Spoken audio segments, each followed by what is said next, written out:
Star Wars Squadrons has a rich customization system, probably one of the deepest we've seen in recent Star Wars games. The amount of helmets, starfighter, and outfit options to choose from are going to keep me playing for a long time just to unlock them all. A few months ago, I got access to an earlier build of Squadrons and made a video all about the mechanical customizations in the game, things that actually affect your starfighter's performance. But today, we're looking at all the cosmetic customizations, everything from starfighter paint jobs to helmets to Ewok bobbleheads. It's all here. Hey everyone, it's Andrew.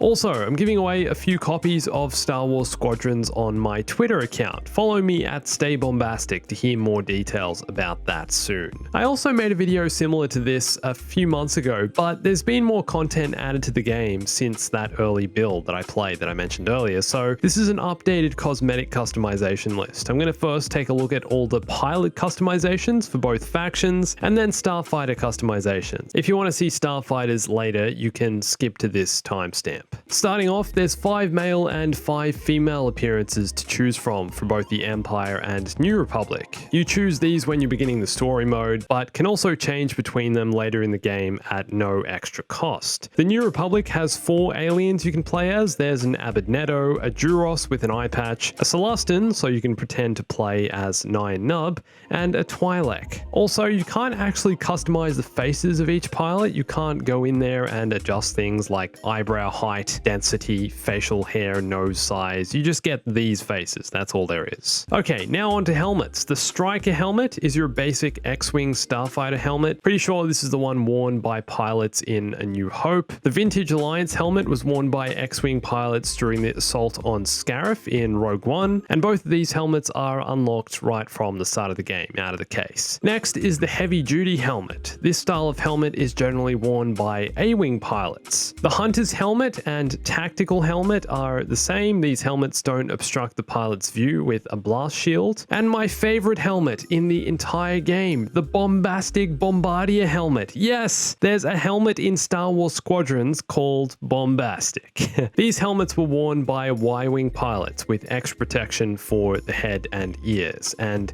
isn't it funny that it's for the Y-Wing, the bomber class, the Bombastic Bombing Bomb Helmet. The helmets mask the deafening blasts that come with bombing capital ships. The Gunship Specialist is for the U-Wing pilots. There's the Industrial Helmet, apparently for pilots who don't mind a rattling cockpit. The Thermal Helmet is for deep space and sub-zero missions. The Ringali Shell Helmet is named after the Ringali Nebula you'll be flying in during the game. The Klossland Custom is named after the Klosslands on Agen Kloss, that planet we see in The Rise of Skywalker. Everyone thought was Yavin 4 because it's, just another jungle planet. There's the Blockade Breaker, the Lasan Luxury Helmet, because that's just what I want. The skin of a dead cow wrapped around my face. Morning Star is an homage to Phoenix Squadron from Star Wars Rebels. There's the Marauder Helmet, the Sentinel for New Republic Scouts, Clutch Victory, another New Republic helmet, Circuit Runner for pod racing fanatics, another one of my favorites, and Natural Instinct, another of my favorite helmets. Trust in yourself, trust in the New Republic,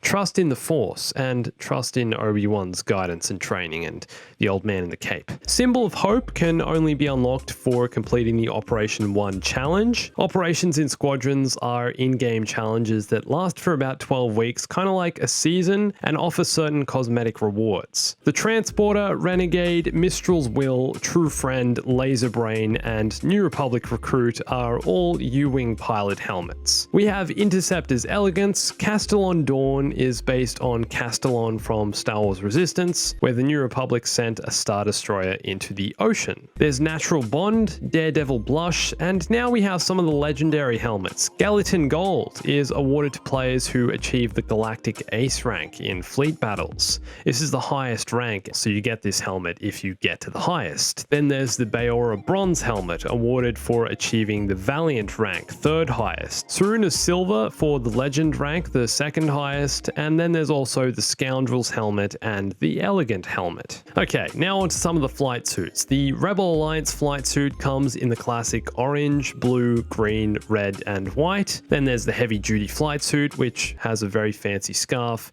the industrial flight suit, tactical flight suit, the New Republic recruit flight suit, and the thermal flight suit for deep space and sub-zero missions when it gets real cold. Then there's also some outfits you can wear in the briefing rooms and hangar area. Honestly, wish there were a few more of these, but we have the Flight Tech long sleeve, the Marauder vest, the Scoundrel's jacket, which looks kind of similar to Poe Dameron's jacket, and the Elegant jacket, which looks a bit like something Lando Calrissian would wear. And these also come with a few sets of matching pants. You can customize your pilot's gloves. There's the standard Rebel Alliance pilot gloves, Flight Tech gloves, heavy duty gloves, industrial gloves, tactical gloves, the Marauder gloves, the New Republic recruit gloves. These are only unlockable in Operation 2. Thermal gloves, Scoundrel's gloves, and the Elegant gloves for an elegant kind of pilot. Now on to emotes. The New Republic and Empire have unique emotes for each faction, and you'll notice some of these are from Battlefront 2, such as Heroic Flex. But I'm going to let you go through these in your own time. I won't show you all of these now. The same goes for victory poses. A lot of cool stuff here. I especially like the one called Balance, where the pilot balances his helmet like a basketball on his finger. And then there's the pilot voices or personalities. You've got the Gambler, Hotshot, Leader, Rookie, and Veteran. And each of these has both a male and female version you can allocate to either a male or female pilot. But what I find really strange is that there's no alien voices. As far as I know, Celestans don't speak English, so equipping the Celestan appearance with a human voice doesn't quite fit. Not quite the nostalgic 9 nub I was hoping for. Okay, now for the Empire, starting with helmets, we have the classic Imperial Navy tie helmet. Apparently fewer than 10% of candidates ever earn the right to wear the Galactic Empire's standard issue uniform. They ever get to be a pilot. The technical helmets are given to pilots with exceptional survival records. There's the Desolator helmet, the Obsidian Reaper striking from the shadows between stars, apparently. The Regicide helmet, Palpatine relied on starfighter pilots to force monarchies into submission. The Reinforced helmet for brutal battle conditions. One of my favorites, the Coastal Defender helmet, which looks like it's based on the Shore Troopers from Scarif. The Cold Mask, the heavily insulated Hazard helmet, the Inversion helmet, the Imperial Ranger, the Frontier Harrier, the Vicious Instructor, fear of punishment motivates their success. Fortune of Fondor is the rarest looking helmet so far, pretty fancy. This is an experimental mask from the Imperial Research and Development scientists stationed over Fondor. The planet Fondor first appeared in Battlefront 2, so that's a throwback to that. The Allegiance helmet was awarded to decorated pilots who proved loyalty to Emperor Palpatine following the Clone Wars. The Honorable Enforcer, only available in Operation 2. Elite Security fangs out with these red fangs. Karida's Honors, with each stripe actually earned by the pilot. Karida is a planet that first appeared in the Clone Wars, and I hope I'm saying it right, Karida. Dark Times, High Command, and Academy Ace helmet. Elite Imperial Aces are handpicked to teach at academies such as Skystrike and Carida. Cool seeing a bit of pilot training backstory here. The Skip Tracer helmet, special operations for special forces. Hunter's Guild with this orange-yellow paint job. Starstalker, Blue Liner, goes well with Ion Fire. Deadeye, the finest sharpshooters in the galaxy. Zealot, these guys are really devoted to the Empire. Golden Fury, one of the legendary helmets, unlocked only by achieving the Galactic Ace rank. The Bronze Baron is unlocked by achieving the Valiant rank, and the Silver Slayer unlocked through the Legend rank. Then we have the ISB Loyalty Officer's helmet for agents of the Imperial Security Bureau, and the Chromium Enhanced helmet. Soon I'll show you some of the chrome paint jobs as well. A lot of chrome stuff going on in this game. Now onto the Imperial flight suits. You've got your standard Imperial Navy tie pilot flight suit, the Hazard flight suit, the Coastal Defender flight, again with the shore troopers, the Regicide flight suit, Reinforced flight suit, Technical flight suit, Desolator flight suit, Inversion flight suit with the white and DL-44 blaster at his waist. Didn't realize Imperials carried these kinds of blasters. Allegiance flight suit awarded to decorated pilots, and the Academy Ace flight suit unlocked in Operation 2. The Imperials also have a few different uniforms for the hangar areas. The Flight Tech uniforms, Skip Tracer armor, Chromium enhanced armor if you want to go full chrome,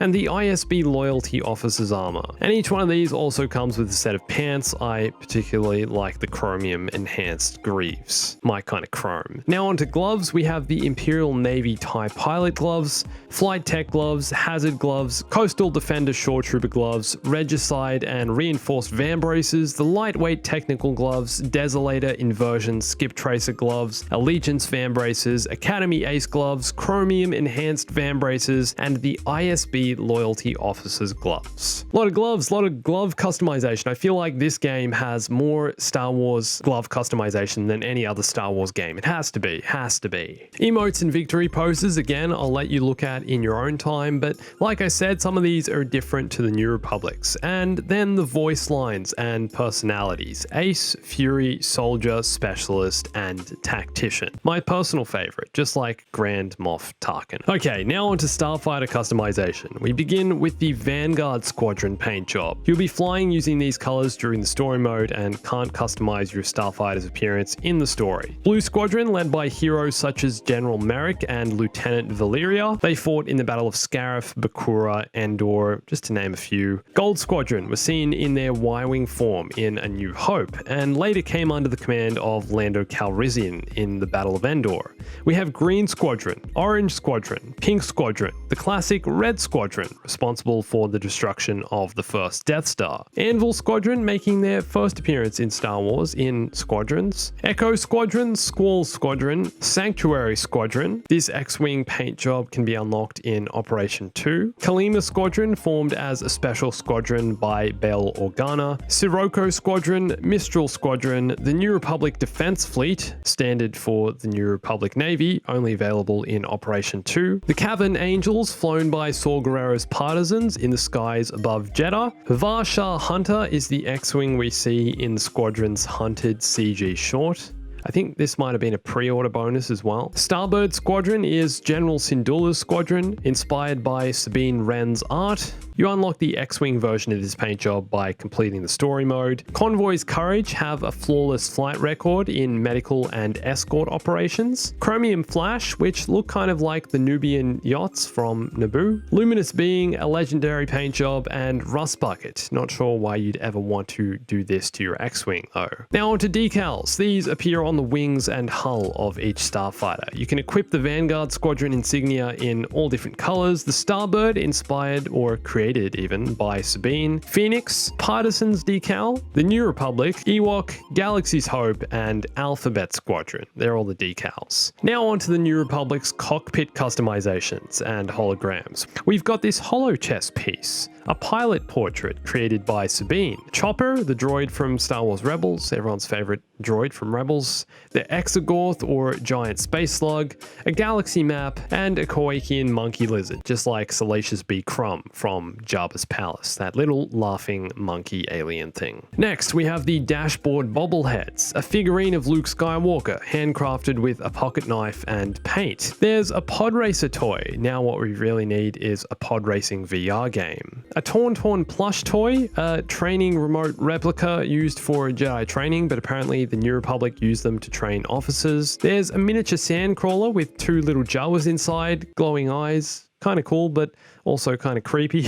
A giant X-Wing, a mysterious adorable bird, otherwise known as a Porg. Everything in Squadrons needs to be justified in Star Wars canon, so because Arc 2 is a secluded, hidden, unknown world, no one would actually know what a Porg is. So that's why it's a mysterious bird. There's also this Rodian with the description, when New Republic pilots left Hosnian Prime for war, a young Rodian handed out carvings of herself, so that someday, she said, when I fly beside you, you'll remember who I am. I feel like this is a reference to someone I don't know or just can't remember. What Rhodians grow up to become either starfighter pilots or recognizable in the First Order era? Is that something you guys know or remember? There's the Tugtar Ewok plush. Tugtar the Ewok earned the TIE Killer nickname by single-handedly sabotaging an entire Imperial landing platform. And my personal favorite, the Gonk droid, with the simple description, gonk, gonk, gonk. And we also have the hanging flares. There's a carved Millennium Falcon, fresh flowers, a medical droid figurine, a crate crystal, a crystal from crate, a land speeder toy,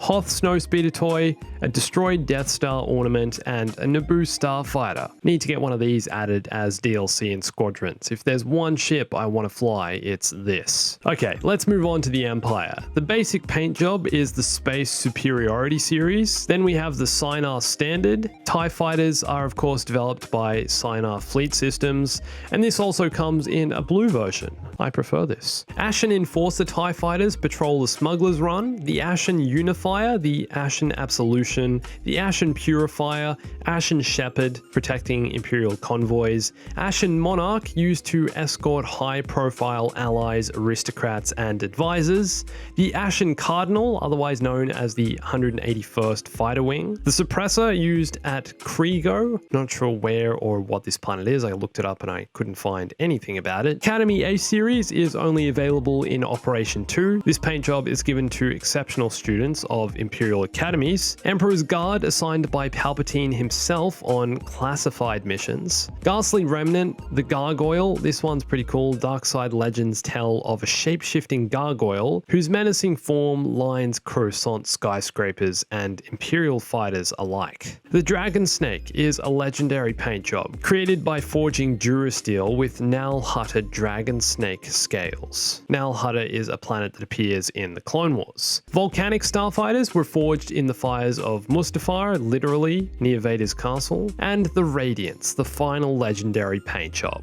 On to decals, we have Lord Vader, in case you want to honor the Emperor's finest pilot and most trusted enforcer. Imperial Stormtrooper comes in a few different colors. We've got Sky Strike Academy, where the Empire's elite pilots learn to fly. Sith Eternal for devotees of the dark side. The Rancor, the Hutt Cartel, not sure how it makes sense to have this one on the side of an Imperial starfighter. The Hutts and the Empire aren't really, wouldn't call them allies, would you? The Galactic Empire insignia, and Crimson Dawn. Again, why would this be on an Imperial ship? Moving into the cockpit holograms, the Imperial Star Destroyer Chimera, commanded by Grand Admiral Thrawn. The Special Forces pilot, which shows Gideon Hask from Battlefront 2's campaign standing on his TIE fighter. The kill tally is a score tally of rebel pilots killed. There's a TIE fighter blueprint, Lord Vader hologram, and the Death Star 2, a reminder of what was lost at Endor. For bobbleheads or dashboard ornaments, there's a carbonized Kohan. These were those little critters Zam Wessel used to try assassinate Padme in Attack of the Clones, so this is an actual carbonized one of those. Correct size and everything. It's actually the bug.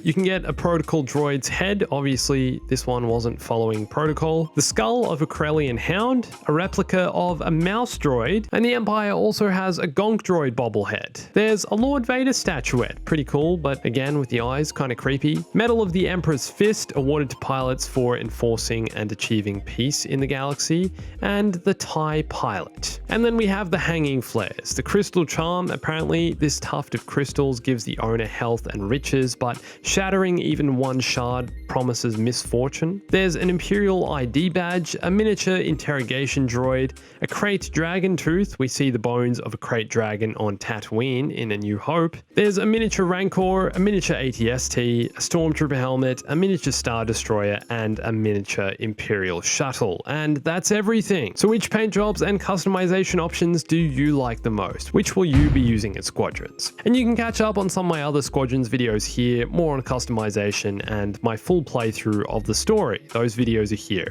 And follow me on Instagram, Twitter, and join my Discord to hear more about the giveaway, more about Squadrons, and everything else. And thanks for watching this. My name's Andrew. I'll catch you soon. Stay bombastic.